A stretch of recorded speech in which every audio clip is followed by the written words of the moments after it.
Hey guys, welcome back to my channel. I am back to do a foundation wear test, and today I'm going to be reviewing the Neutrogena SkinClearing Mineral Foundation, the Oil-Free Makeup, and the Blemish Concealer. Neutrogena kindly sent these over for me to try out for you. I do have blemish prone skin. I am combo to oily, so I'm really excited to try this out, and yeah, let's jump right into it. The first shade I'm going to swatch is the shade Medium 15. The second is Light 10. So here are the foundations. They are 1 fluid ounce. So here's the shade Honey Beige.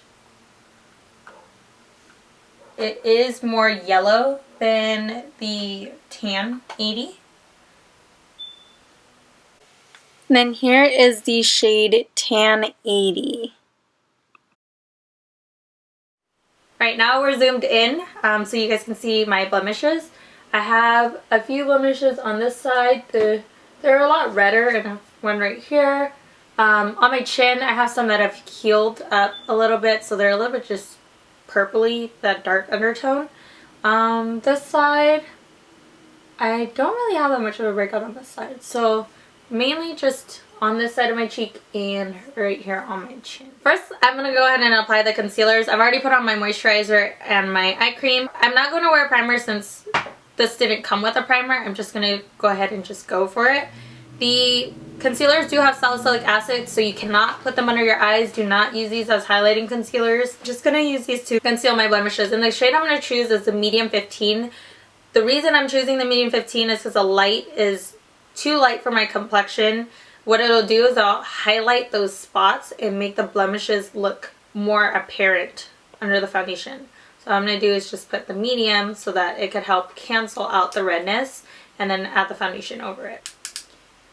And I'm not big on applying straight to my face with these applicators either. I just don't like reapplying something that's already touched a blemish to my face. So I'm going to go ahead and just get some product out, put it on a clean area. So the brush I'm going to use is the Sephora Pro Flat Concealer number 76. Looks like that.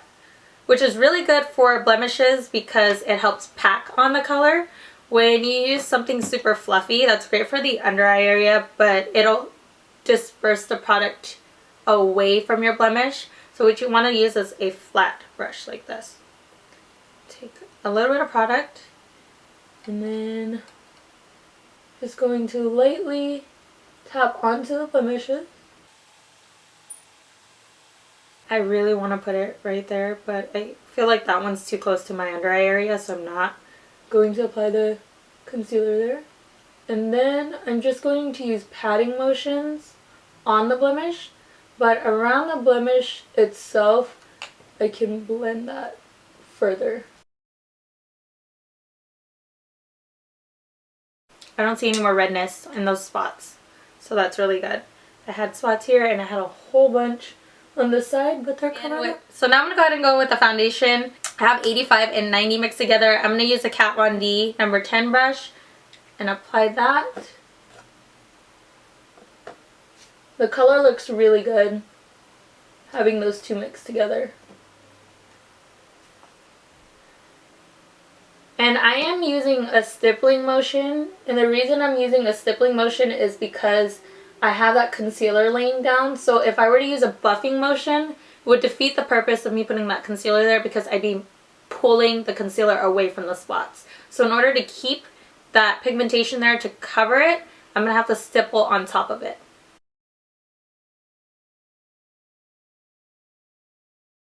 The blemish right here, I didn't put the foundation high enough because this also has salicylic in it, so I don't want to take this up underneath the eye. I'm going to use a separate concealer for that. The scar, the sun scar that I have here, is actually covered up pretty well, so I'm liking the coverage where it's at. The finish is a skin finish. It's not matte, but it's not dewy. I'm going to go ahead and finish off with the powder. The shade that I'm going to use is the Honey Beige in 70. I typically go lighter with powders because I'm oily.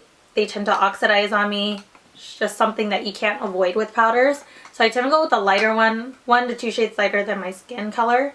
And I'm just going to lightly dust that over. I'm going to use the Kat Von D brush in the number 20. And I'm going to just lightly pick it up.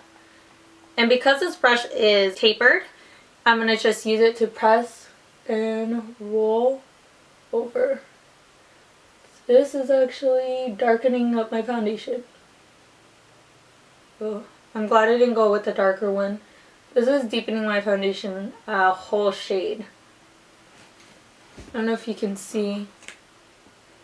From here to here, I have the powder here in this area, to here, it's a little bit more orange.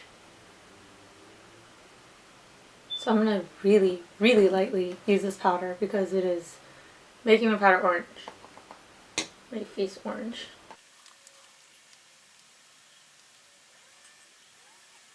So I have this side set very lightly because I noticed when I started putting it on, I was starting to get orange. So I immediately tapped off any excess I had and then lightly rolled the rest over. I don't know if you can really tell a difference on camera, but in person you can tell that this side is a little bit more orange, especially in this region here where I applied the powder initially before I realized it was making it darker and more orange in color. So it is on my forehead too, but that's when I noticed, so I already applied it a little bit lighter there. And then in comparison to this side, which I think this tone matches my skin tone perfectly, and then on this side, not so much. Okay, so now I have on my full face. I went ahead and completed the rest of the look with an under eye concealer, bronzer, and lipstick. So now it's 5:45. I'm going to go ahead and head out, and I will come back and check in with you and let you know how the wear goes. Hey guys, I'm back. It is 2:50 a.m. So first things first, I have shine, definitely, here in my T-zone. And I have it in my cheeks right here. Also I have a little bit of shine in my chin. This is a mild amount of shine for me. I can get pretty oily. So I would say the foundation held up as far as oil control goes. I haven't retouched with powder though, so I'm going to retouch for you and let's see how that goes. This applicator is dual-sided. It says that the orange side is for sheer coverage and the white side is for fuller coverage. But when you actually open this compact, there's a mirror inside, which is awesome. So this is where the sponge goes and the mirror is on top for you to touch up with, which is very convenient. I appreciate that.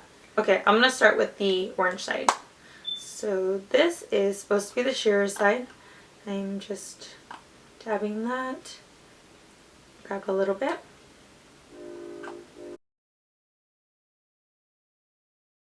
Just taking a look here, I see that the shine is reduced by a lot. It looks almost like I just applied the foundation and set it. And there wasn't much coverage added with the powder, if any, when I touched it up with this side. I will say though, you have to be careful and blend because do you see? There's like literally a darker spot right here on my chin, and that's from where I touched the sponge to my face. So I'm going to just try to blend that out. I'm going to go ahead and do the other side with the white side. So this is going to apply fuller coverage. That much product.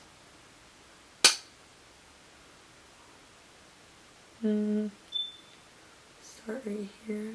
Do you see that? Do you see how much darker that is? Takes care of the oil, but it is so much darker. It literally matches my bronzer.